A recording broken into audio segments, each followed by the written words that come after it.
Hi, welcome to the last video in this series. You have woven your story cloths. You have stitched them together into a panel, a collective tapestry of stories. You've crocheted and or somehow added a sleeve in the back so that it's easy for you to display your panel in your community as a call to compassionate action. And the very last step is to add a red fringe to the bottom of your tapestry panel. Originally, when I put the red fringe on the bottom of the tapestry, I had read a World Health Organization statistic that 3 out of every 4 women in their lifetime would experience some kind of abuse. That really struck me.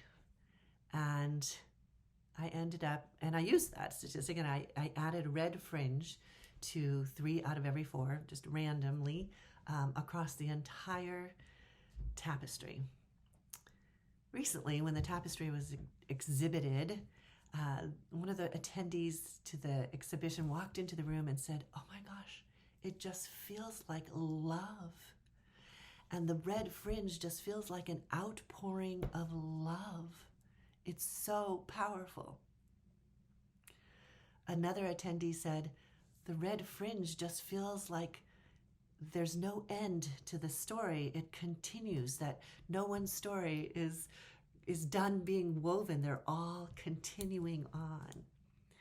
So my view of the red fringe has evolved with the project.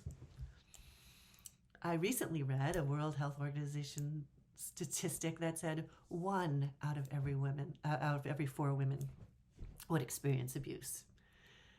Honestly, if one woman in the world is experiencing abuse, every woman, every person on earth is affected by that. But it made me think, and it made me see the one story cloth that doesn't have the fringe on it. You know, if that was the one woman whose story included abuse, she's surrounded now by this outpouring of love from the women that are surrounding her in her community. And so I'm starting to see a new meaning in the red fringe. And I just thank you so much for adding it on. It may evolve as the project evolves, and I'd also love to hear what your take on adding a red fringe to your panel is and how people interpret it when you display your artwork. So let's see how to do that. You're going to need some red yarn. Let me just set my red yarn down here. This is the same acrylic yarn that we crocheted the edge on. And I've used a variety of types of yarn and colors of yarn.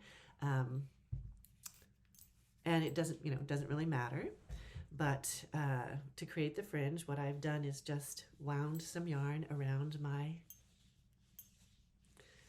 elbow like this, and when I cut, that's the length of fringe that I use.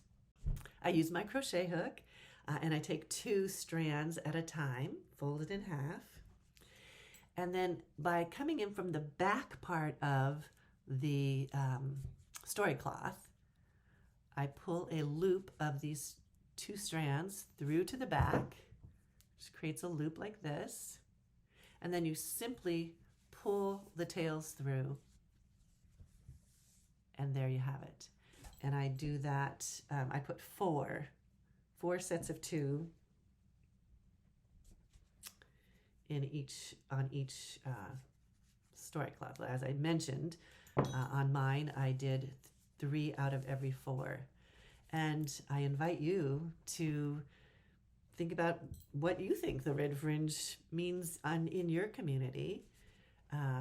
Perhaps if you want to emphasize the compassion and love flowing, you'll want to put them on everyone, or perhaps still leave a few blank, because that's a call for us to use our compassion to fill in the blanks. Yeah? All right. Well, that's it. So now you can see the tapestry panels that are displayed behind me. I look forward to seeing your panel. I encourage you to display it in your community and then to photograph and send photographs of your panel to the Women's Woven Voices .com, and we will display them in our global tapestry gallery. And we hope to have panels in every corner of the earth where women gather, where women know that their voices are important, that they are empowered, and that they can make changes in their community to bring us into a more compassionate world. Thank you.